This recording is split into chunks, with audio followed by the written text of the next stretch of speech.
Hello friends, welcome back to my channel. আশা করি সবাই ভালো আছো, আমিও ভালো আছি। দেখো, সব সত্যি আমাদের চোখের সামনে, আমরা বুঝতে পারছি, আমরা বলতে পারছি, কিন্তু সবটাই বলতে হচ্ছে অনুমানের উপর কেন্দ্র করে। কিছু করার নেই, কারণ আমাদের হাতে প্রুফ নেই, মানে কাঠটা, মানে কি বলবো, সামনাসামনি গিয়ে তোমাদের প্রমাণ দেখিয়ে দিতে পারছি না। এই হলো ব্যাপার, বাড়িতে বসে করা না। তো সেই জন্য বলছি, দেখো আজকে বেচুর যে ভিডিওটা এলো, মানে গতকাল, তো সেই ভিডিওর শেষ দিয়ে আমি শুরু করব। শেষটা কিভাবে হলো না, বেচু বসে আমাদের বলছে যে সারাদিন ঘোরাঘুরি হয়েছে, এইবার সে হোটেল রুমে রয়েছে। তোমাদের ওই সিনটা দেখে কোথাও মনে হলো ওটা হোটেল রুম? আমার মনে হয়নি, তাই আমি বলতেই পারি, কারণ ওটা কোনো হোটেল রুম হতেই পারে না। ওটা হচ্ছে গিয়ে বেচুর নিজের বাড়ি। কেন বলছি না, সব কিছু যুক্তি দিয়ে বোঝাতে হবে। প্রুফ তো পরে, এখন বেচুর বাড়ি গিয়ে আমি বেচুর দেয়াল দেখিয়ে তো বলতে পারবো না, কিন্তু যারা একটু লক্ষ্য করবে, দেখো কেউ লক্ষ্য করে কেউ করে না। এবার কাউকে যদি বলা হয় যে তোমরা এটা খেয়াল করো, তো অবভিয়াসলি করবে। তো আমরা কোন অ্যাঙ্গেলে দেখছি সেটা আগে বলে নেব, তারপর ভিউয়ার্সরা বুদ্ধিমান, তারা তাদের অ্যাঙ্গেল দিয়ে বুঝে নেবে, তাই না? তো শেষটা দিয়ে শুরু করছি। দেখো, বেচুর আগের দিনের ভিডিওটা খেয়াল করো, বেচুর গতকালকের ভিডিওটা খেয়াল করো, দুটো ভিডিওরই শেষটা খেয়াল করো, যেখানে দুটো ভিডিওই শেষ হয়েছে হোটেল রুমে বসে, ঠিক আছে? এবার ফার্স্ট দিনের যে বাইরে বেরোবার শেষে যে হোটেল রুম, সেখানে বেচু কিভাবে তোমার ক্যামেরা করেছে, প্রায় ক্যামেরা মুখের মধ্যে ঢুকিয়ে করেছে, এবং সারাদিন ঘোরাঘুরির পর বেচুকে যথেষ্ট ক্লান্ত দেখিয়েছে। যদিও সে বলেছে যে আমি সারাদিন ঘুরে ফিরে ওষুধ খেয়ে ঘুমিয়েও ফ্রেশ হয়েছি, কিন্তু কোথাও তাকে সেই সময় ফ্রেশ বোঝা যায়নি, মানে চোখে মুখে ক্লান্তিটা প্রকট হয়েছিল। প্লাস সে কোনো টি শার্টও পরেছিল না, একটা স্যান্ডো গেঞ্জি পরেছিল, তোমরা সবাই দেখেছো। এবং যেভাবে ক্যামেরা ধরেছিল, যেন আশপাশ চতুর্দিক যেন কেউ খেয়াল না করতে পারে। কিন্তু এত চেষ্টা সবই বিফলে গেল। সব কিছু এখন খোলা চিঠির মতো সবার সামনে পরিষ্কার, অর্থাৎ কোথায়, কিভাবে, কেন, room tour, home tour, resort tour, সবটাই আমাদের কাছে এখন জলের মতো পরিষ্কার। কিন্তু তারপরের দিন যে হোটেল রুমে বেচু এসে বলল আমি এখন রয়েছি হোটেল রুমে, সারাদিন ঘোরা বেড়াবার পর এইবার রেস্ট নেবো, তো সেই পজিশনে থেকে বেচুকে কোথাও মনে হলো যে সে প্রচণ্ড ক্লান্ত? একদম মনে হলো না। দুদিনের বেচুকে যদি তোমরা মেলাও, তো দেখতে পারবে যে দুদিনের সঙ্গে কীরকম ফারাক। যেন মনে হচ্ছে বাড়িতে রয়েছে, অনেকটা বেশি নিজে ফ্রেশ। এবং সবথেকে বড় ব্যাপার হচ্ছে, বেচু হোটেলে থাকলে ম্যাক্সিমাম টাইম খাটে বসে ভিডিও করে, ঠিক আছে, হয় সোফায় নয় খাটে, ঠিক আছে। কিন্তু এখানে বেচু যেখানে বসে ভিডিও করছে, তো সেটা পরিষ্কার বোঝা যাচ্ছে কোনো টুল বা অমুক জাতীয় কিছু, কারণ চেয়ারের কোনো হ্যান্ডেলও নেই বা খাটের কোনো মাথাও নেই, ঠিক আছে। তো এইখানেই মনে হচ্ছে, প্লাস পিছনের দেওয়ালটা, যেটা কিনা একটা হোয়াইট সারফেস, এবং যে সারফেসটা খুব পরিচিত, এরকম দেয়াল বেচুদের বাড়িতেই রয়েছে। তোমরা বলবে সব দেয়াল তো রং হয়ে গেছে, তাহলে ওই দেয়ালটা এলো থেকে? আরে ভাই, ওদের ঠাকুর ঘরের দেওয়ালটা, যে ঘরে ওদের বজরংবলীর মূর্তি রয়েছে, যেখানে ওরা জামা কাপড় ডাই করে রাখে, স্টোর রুম টাইপের হয়ে রয়েছে, তো ওই বাড়ির ওই ঘরের দেওয়ালটাই হচ্ছে ওই হোয়াইট সারফেস, ঠিক আছে। এইবার বেচু যে টি শার্টটা পরেছিল ভাই, সেই টি শার্টটা বেচু যেদিন বুধবার দিন বেরিয়েছিল তোমার বেড়াবার জন্য, ঠিক সকালবেলা ওই টি শার্টটাই পরেছিল। তো তোমাদের কখনো মনে হয় যে সেই টি শার্ট পরে বেচু আগের দিন পুরো দিন কাটিয়েছে, প্লাস যেদিন বেরিয়েছে সেদিন সকালেও পরেছিল, তো সেই টি শার্টটা সে ব্যাগে করে ঘুরতে বেরোবার জন্য সঙ্গে করে নিয়ে যাবে? এবং সেই টি শার্ট পরেই গতকাল ব্লগিংয়ের ঘুরে বেড়াবার ব্লগিংয়ের লাস্ট এসে শেষ করেছে, অর্থাৎ ওই টি শার্টটাই পরা ছিল। এটা কি করে সম্ভব? এটা কোনোভাবেই সম্ভব নয়। তো কিভাবে হলো, কেন হলো, কি আমার মনে হলো, সেটা তোমাদের বলি। দেখো, দ্বিতীয় দিনের ব্লগিং কি এলো, বিষ্ণুপুর ভ্রমণ। হ্যাঁ, ওটা বিষ্ণুপুরই ছিল, এতে আমাদের কোনো মানে সন্দেহ নেই। রাজার বাড়ি, মন্দির, হোটেল, তারপর বিভিন্ন ফলক, সব জায়গায় বিষ্ণুপুরের প্রমাণ ঘুরে ঘুরে বেড়াচ্ছে।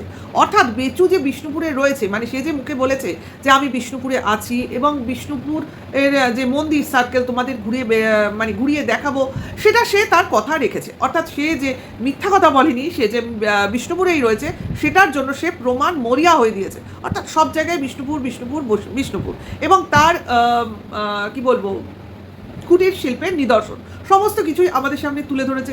প্লাস হচ্ছে বিষ্ণুপুরের বনলতা রিসর্ট, যেটা কিনা সবাই জানে। হ্যাঁ, এটাও কিন্তু তুমি গুগলে পেয়ে যাবে বনলতা রিসর্টের বিস্তারিত বিবরণ। দেখো, আমি কোনোদিন যাইনি ওসব জায়গায়, কিন্তু আমি কিন্তু জানি, ফর তোমার গুগল কল্যাণ। তো এখান থেকে সবাই জানতে পারে, রিসর্ট সার্চ করলে সব কিছুই পেয়ে যাবে। প্লাস আমরা যাইনি তো কি হয়েছে, আত্মীয় স্বজনরা তো গেছে, তো তাদেরও মানে পিকচারে আমরা এগুলো দেখেছি, তো সেই জন্য বলতে পারছি। তো বেচু রিসর্ট দেখালো, সব জায়গায় ঘুরে রিসর্ট ঘুরে দেখালো। আমি তো ভাবলাম ওই রিসর্টেই না থাকে, তো সেটা হলো না। কেন হলো না? কেন হলো না, সে কেন অন্য হোটেলে গিয়ে রইলো, সেটা একটা প্রশ্ন না? তো সেই ক্ষেত্রে হয়তো বেচু বলবে যে হোটেলটা আমি আগের দিন নিয়েছিলাম সেই হোটেলেই রুমে গিয়ে রয়েছি, অর্থাৎ সেই রিসর্ট, এক রিসর্ট থেকে আরেক রিসর্ট, কিন্তু এই রিসর্টের দেয়ালটা তো মিলছে না ভাই। তাহলে সে কি আবার কিছু প্রমাণ করতে চাইছে বা অন্য কিছু? যাই হোক, ধীরে ধীরে আসি। দেখো, যখন বেচু ফার্স্ট দিনের ব্লগটা দিল, অর্থাৎ এই যে বাড়ি থেকে বেরোনো, বেরিয়ে ঘোরা, তারপরে গিয়ে কোথাও রেস্ট নেওয়া, এই যে ভিডিওটা এলো আমাদের সামনে, তখন বেচু যখন এটা পাবলিক করেছিল এডিট করে, ঠিক আছে, তখন তো বেচু বাড়িতে, বেচু মোটেও সেখানে নয়, বাড়িতে। হ্যাঁ, মানে আজকের ডেটে আমি যখন ভিডিও করছি বেচু তার বাড়িতে, এটা সবাই বুঝতে পারছো। তো তখন পাবলিক করছে ও, পাবলিক যে রিয়াকশানটা ভিডিও দেখার পর ও ভিডিও পাবলিক করার পর পেয়েছে, এবং যত দিন বেড়েছে, মানে বেলা বেড়েছে, তত পাবলিক রিয়াকশানটা ওর কাছে পুরো ক্লিয়ার হয়ে গেছে। অর্থাৎ ভেতরের গল্প বাইরে চলে এসছে, মানুষের সন্দেহ, ওর ভিউয়ার্সদের রিয়াকশান, এবং বিভিন্ন কন্ট্রোভার্সি ক্রিয়েটারদের ভিডিও, এবং সেখানে ভিউয়ার্সদের কথোপকথন, সবটাই বেচুর চোখের সামনে জল জল করছিল, পরিষ্কার হয়ে যাচ্ছিল, এবং ও বুঝতে পারছিল যে কি ব্লান্ডার মিস্টেক ও করে ফেলেছে, অর্থাৎ ওর ইজ্জতের ফালুদা হয়ে গেছে, মানে যে ফালুদাটাও খাচ্ছিল। সত্যি বেচুর আর সম্মান কিছু বাকি রইল না তার মিথ্যাবাদী ক্যারেক্টারের জন্য। তারপরেও সে ধামা চাপা দেওয়ার প্রবল চেষ্টা করছে, কিন্তু করতে পারছে না। বেচু যদি শুধু করতো তো একরকম মেনে নেওয়া যেত, কিন্তু অপর দিকে যে বসে আছে না, সে তো মরিয়া, সে তো নিজের অস্তিত্ব বোঝাবার জন্য সে মরিয়া হয়ে রয়েছে। কাজে সে তার কারুকার্য করতে গিয়ে বেচুকে বিপদে ফেলে দিচ্ছে, হতেই পারে। তো তার কি যায় আসে ভাই? সে ভাবছে আমি যখন আছি, আমার অস্তিত্ব যখন রয়েছে, আমার সঙ্গে যখন বন্ধুত্ব রয়েছে, তাহলে কিসের লুকোচুরি? তো সেটা বেচুকে কে বোঝায়, তাই না? তো তার তরফ থেকে সে তার কন্ট্রিবিউশন দিয়েই যাচ্ছে, আর বেচু তাতে শুধু মাটি চাপা দিতে চেষ্টা করছে। তো এই যে রিয়াকশান মানে এলো পুরো ব্যাপারটায় বা ভিডিওটার উপর, সেটা যখন বেচুর সামনে পুরোপুরি ক্লিয়ার হয়ে গেল, বেচুর তো মাথায় বাজ ভেঙে পড়লো। তো তখন কি হবে? পরের দিনের ভিডিও তো দিতে হবে, কারণ বেচু আগের ভিডিওতে ভিউয়ার্সদের কাছে বলেছে দেখাবো মন্দির, তো সে তো ভিডিও করেই নিয়ে এসছে দেখাবার জন্যই, সব কিছু রেডি। এবার সেই ভিডিওটা তো যেরকম তুলে এনেছিল সেরকমই আমাদের সামনে প্লেস হলো, যতটা সম্ভব এডিট করে দেওয়া যায় আর কি।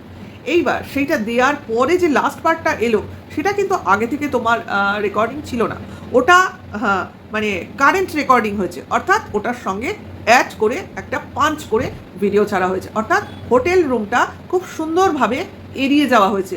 যদি আবার সেই হোটেল রুম নিয়ে আবার কোনো খবর বাইরে বেরিয়ে আসে, বুঝতে পারছো কি বলতে চাইছি? এক্স্যাক্টলি তাই বলতে চাইছি। একটা রিসর্ট ভাই, তো রিসর্টে তুমি একদিনের জন্য নাও, দুদিনের জন্য নাও, ভাড়া তো নিয়েছো, তো সেখানের ভাড়া এখন আমাদের সবার সামনে ক্লিয়ার। এবার অনেকেই বলছে যদি গিয়ে থাকে, যদি হয়ে থাকে তো ফোন করে জানো। ভাই, আমাদের এত প্রয়োজন নেই কে কোথায় গেল, কে কি করলো, আমরা ফোনাফোনিতে বিশ্বাস করি না, আমরা তো দেখতে পাচ্ছি, বুঝতে পারছি, এরপরে আর যাচাই করার কি আছে, তাই না? এইবার এরকম থাকে অনেকেই, ফোন করে, খবর নেয়, মানে তাদের কিউরিওসিটি অনেকটা বেশি। আরে কেউ উচ্ছনে যাচ্ছে তো আমাদের কি, কেউ কারোর সাথে রিলেশনে আছে তো আমাদের কি, কেউ কারো বন্ধু বান্ধবীর সঙ্গে ঘুরতে যাচ্ছে, কোথাও হোটেল রুমে স্টে করছে, নাইট স্টে করছে, তো আমাদের কি, এখানে আমাদের কি স্বার্থ আছে? আমরা শুধু ভিডিও টু ভিডিও কন্ট্রোভার্সি করছি, কারণ তুমি বলছো এক, দেখাচ্ছ এক, বলছো আমি এখানে আছি আর আছো অন্য জায়গায়, অর্থাৎ তোমার চরিত্রটা, তোমার ক্যারেক্টারটা, তোমার মিথ্যাবাদী চরিত্রটা আমরা শুধুমাত্র বুঝতে পেরে লোকের সামনে তুলে আনছি, কারণ তুমি বলো এক, করো এক, তো এই জিনিসগুলো তো নেওয়া যায় না। কন্ট্রোভার্সি তো এটাই বলে না, যে তোমার ভিডিওতে তুমি কি দোষ ত্রুটি দেখাচ্ছ যেগুলো কিনা আমরা খুঁজে পাচ্ছি। ওকে, বোঝাতে পারছি? দ্যাটস কল ক্রিয়েটিভিটি, এটাও ক্রিয়েটিভিটি। কারণ তুমি এত তোমার নিপুণ হাতে এডিট করছো, তারপরেও কি করে খবর লিক হচ্ছে, তাই না? এটা তো একটা মানে বিশাল বড় মিস্টেক। তো সেই মিস্টেক বেচু আর সহ্য করতে পারছে না, ঠিক আছে? তো তার জন্যই ভিডিওর লাস্ট পার্ট এইভাবে এলো, যে নেক্সট ডেতে আবার ঘুরে বেরিয়ে তারপর বাড়ি ফিরে যাব। তো আমার যতদূর মনে হচ্ছে নেক্সট ডে সম্ভবত বেচু তার বাড়িতে এসেই শেষ করবে, আর বেশি কিছু দেখাতে যাবে না। ভাই, কেঁচো খুঁড়তে কেউটে বেরিয়ে পড়ার মতো যত বেশি দেখাবো তত লোক বেশি বুঝে নেবে, এরকম একটা ব্যাপার হয়ে যাবে। তো সেটা বড় কথা না, বড় কথাটা হচ্ছে ভাই তুমি তোমার সঙ্গী তুমি চুজ করেছো, তাতে এত লজ্জা কিসের? এটা হলো বড় কথা। ঘুরে বেড়াচ্ছ, তোমার বান্ধবী, তোমার বন্ধু, তুমি তো তোমার বউ তো নয়, তাহলে কিসের এত ভয়, কিসের এত ভাবনা, তাই না? তো সবার যেটা বক্তব্য যে তুমি তোমার এত সুন্দর জায়গা তুমি এক্সপ্লোর করছো, দেখাচ্ছ খুব সুন্দর খুব সুন্দর, সেখানে তুমি তোমার ফ্যামিলি নিয়ে গেলে না কেন? অ্যাটলিস্ট তোমার মা আর তোমার ছোট বাচ্চাটাকে নিয়ে গেলে না কেন? এই যে সুন্দর ঘোরা বেড়ানো তুমি সবাইকে বোঝাচ্ছ, তাহলে সেটা তোমার ফ্যামিলির সঙ্গেই শেয়ার করা উচিত ছিল। এটা হয়ে গেছে তোমার ভিউয়ার্সদের মানে বক্তব্য।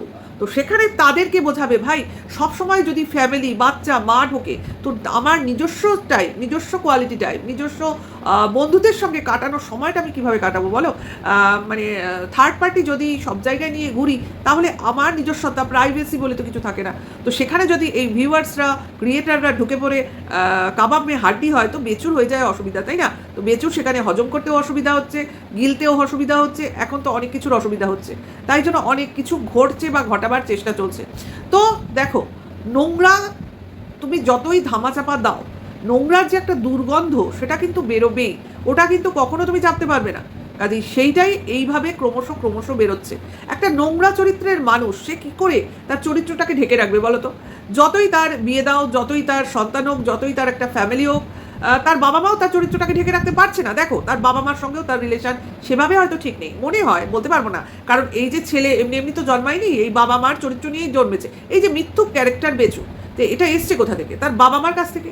এখন মা বেশি কথা বলে না, তাই মার ক্যারেক্টারটা ঠিক বুঝতে পারছি না, কিন্তু বাবা যে বেশি কথা বলে ফেলেছে চ্যানেলের মাধ্যমে, তো সেখান থেকে তো আমাদের কাছে পরিষ্কার কত বড় মৃত্যুকুনি, তাই না? নাহলে নিজেকে ডাক্তার বলেন, প্র্যাকটিস করেন, তা বুঝতে পারছো এই যে বানানো, এই যে মিথ্যা কথা বলা, এই যে ভরংবাজি, এই যে চিটিংবাজি, এইগুলো বেচু কোথা থেকে শিখেছে? তোর বাবার কাছ থেকেই তো হেরিটেট করেছে, তাই না? তো এই যে স্বভাব দোষ, এটা বেচুর কিন্তু ইনহেরিটেড। তো এমনি তো বেচু এরকম হয়নি, তাদের কি বলবো, ফ্যামিলির থেকেই বেচুর এসছে। তো ফ্যামিলির যদি তোমার এই দোষটা 50% থাকে, তো বেচুর ক্ষেত্রে সেটা 70% হয়ে গেছে। বাড়বেই তো, নেক্সট জেনারেশন অনেক বেশি উন্নত হয়, তো সেটাই হয়েছে। তো এরপরে বেচুর পরের জেনারেশনটা কী হবে? এখনই যদি বাচ্চাটাকে সঠিক হাতে বা সঠিক কি বলবো গাইডেন্স না দেওয়া হয়, এই ছেলে কিন্তু মানে কি বলবো, বাবার কল্যাণে কি হবে বলাই বাহুল্য। কারণ বেচুকে দেখতে পাচ্ছি, তার বাবার কল্যাণে বেচু কী হয়েছে, হ্যাঁ, আজকে বেচুর কল্যাণে তার ছেলে কী হবে, মানে এক্সে বার্কার এক তৈরি হয়ে যাচ্ছে। তো বেচু বলে ঘুরতে গেছে, বিজনেসের কাজে গেছে, তো বিজনেসের কাজ আর ঘোরা সঙ্গে কারা এগুলো আমাদের সামনে এখন টোটালি রিভিল্ড। তো বেচু ধামাচাপা দিতে চেষ্টা করছে, রেগে গেছে বোঝা যাচ্ছে, মাথার প্রচণ্ড গরম, কিন্তু বহিঃপ্রকাশটা কম হচ্ছে, খুব কন্ট্রোল করে রেখেছে। লাস্ট পোর্শনে বোঝা গেল, আগের দিন যতটাই রিল্যাক্সড ছিল, পরের দিনের ভিডিওতে ততটাই চোয়াল শক্ত করে বেচু ভিডিও করতে বসেছে। তো অবভিয়াসলি আমি নেক্সট ভিডিওতে আরও কিছু ক্লিয়ার করতে আসছি। অবভিয়াসলি একটা লাইভের বিষয় তো আমার বলতে হবে, যেটা কিনা এই ভিডিওতে বলছি না। তো নেক্সট ভিডিও ওয়েট করো, এখনকার জন্য এইটুকু। আবার আসবো আরেকটা নতুন ভিডিওর সাথে। ভালো লাগলে লাইক কমেন্ট শেয়ার করো। এখনকার জন্য এইটুকু, টাটা, বাই।